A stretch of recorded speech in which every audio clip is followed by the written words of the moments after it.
Hi kapatid, naghahanap ka ba ng kasagutan ngayong gabing ito? Tara, samahan kita sa isang panalangin. Lord, ang daming tanong sa isipan ng taong ito, God. Katanungan na hindi kayang sagutin ng tao.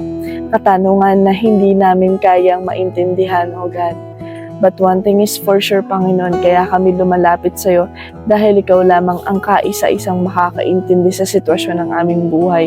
Lord, sa taong ito, O God, Lord, bagaman ang daming mga agam-agam, O God, mga stress, O God, anxiety na pumapasok sa kanyang isipan, Lord, ipaalala mo rin sa kanya, ipasok mo rin sa kanyang isipan, gaano ka, Panginoon, nagmamalasakit sa bawat isa. Sabi mo sa iyong salita, O God, ang lahat ng bagay ay kaya mong gawin sa mga taong sumasampalataya sa iyo, O God.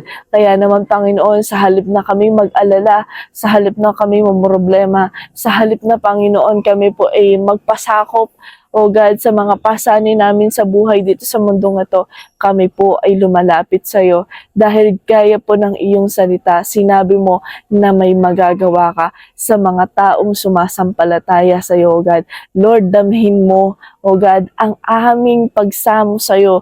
Damhin mo, Panginoon, ang aming paglapit sa iyo, O God. Dahil, Lord, kami po'y nananampalataya sa iyo na may magagawa ka, O God. Ito man po'y imposible sa tao, pero Panginoon, para sa iyo, walang imposible, O God. Naniniwala kami, O God, na may magagawa ka, O God. Lord, kayang-kaya mong baliktarin ang sitwasyon ng aming buhay ngayon, O God. Kaya mong baliktarin ang mga problema na maging isang pagpapala sa amin. A lesson, O God, a stepping stone, O God, upang patuloy kami magtiwala sa iyo, O God. Upang kami po'y, Panginoon, ay makaabot sa mga pangarap na inaasam po namin, O God. Kaya, Panginoon, samahan mo po kami sa journey po namin, ha?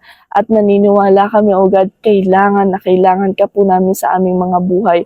Ngayong gabing ito, Panginoon, marapatin mo po, Panginoon, tanggapin ang aming pananampalataya sa iyo. Marapatin mo po, Panginoon, na itong taong ito, O God, nakasama ko pong nananalangin ngayon, maramdaman din po niya, O God, na kumikilos ka na, and we claim it in Jesus' name, in Jesus' name. Lord, kumilos ka sa kanyang buhay, O God. Iparanas mo po sa kanya, O God, na higit kang malakas, higit kang malaki, higit kang mataas kaysa sa aming mga pinagdadaanan, O God.